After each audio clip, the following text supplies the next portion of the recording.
আগামীকাল এই ছোট্ট খালের নির্মাণ কাজে শুভ উদ্বোধন করেছিলেন সবংয়ের বিধায়ক সম্মানীয় অমল কুমার পাণ্ডা মহাশয়। আর আজ ঠিক সকাল থেকেই এখানে খাল খননের কাজ আরম্ভ হয়ে গেছে, কিন্তু ঠিক তার পাশে থাকা রাস্তা বেহাল অবস্থা হয়ে পড়ে আছে। জানি না এই রাস্তার কাজ কবে শুরু করা হবে।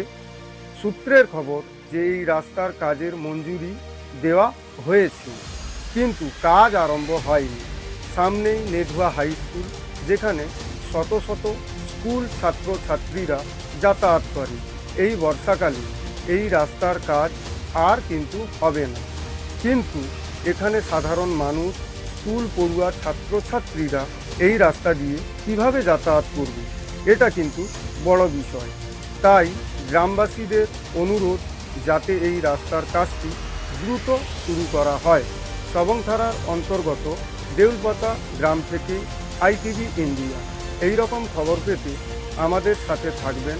আমাদের ফেসবুক পেজ ফলো করুন এবং ইউটিউব চ্যানেলে সাবস্ক্রাইব করুন এবং আপনার মতামত কমেন্টে জানাবেন।